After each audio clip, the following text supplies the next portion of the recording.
ମୁଁ ଜୟଜାତି ପଟ୍ଟନାୟକ ଅନୁଗୁଳ ଜିଲ୍ଲା ବିଜେପିର ସଭାପତି ଅଛି। ଆଜି ମୋର ସୌଭାଗ୍ୟ ଯେ ଅନୁଗୁଳ ବିଧାନସଭାର 15 ବଣିଆ ଗ୍ରାମରେ ମୁଁ ପ୍ରଥମ ଥର ପାଇଁ ଆଜି କାର୍ତ୍ତିକେଶ୍ୱରଙ୍କୁ ଦର୍ଶନ କରିବାର ସୌଭାଗ୍ୟ ମିଳିଲା।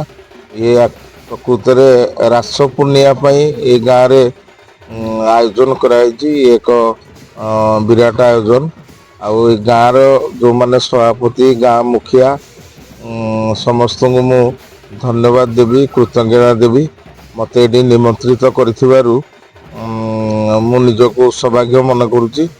ଇଏ ଆମର ପରମ୍ପରା ରହିଛି ଏଇ ଅଞ୍ଚଳରେ। ଅନୁଗୁଳ ବିଧାନସଭା ଆଉ ଏଇ ବରପାଳର ବ୍ଲକର ପ୍ରାୟ ମୁଁ ଦେଖିଲି ପ୍ରତି ଗାଁରେ ଇଏ ମହା ଆଡ଼ମ୍ବର ସହିତ ପାଳନ କରାଯାଉଛି।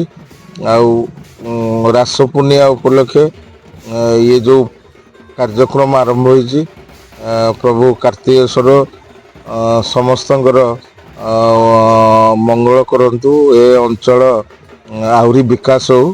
ଆଜି ମୁଁ ଏତିକି ଯାହା ଜାଣିଲି ଯେ ଏ ମଣ୍ଡପଟି ଏବେ ନୂଆ କରାହେଇଛି 16 ମସିହାରୁ, ଏବଂ ଏଠି ଗାଁର ସବୁ ପର୍ବପର୍ବାଣି ଠାରୁ ଆରମ୍ଭ କରି ଆପଣଙ୍କର ବିବାହ ଉତ୍ସବ ମଧ୍ୟ ଏଠି ପାଳନ କରାଯାଉଛି।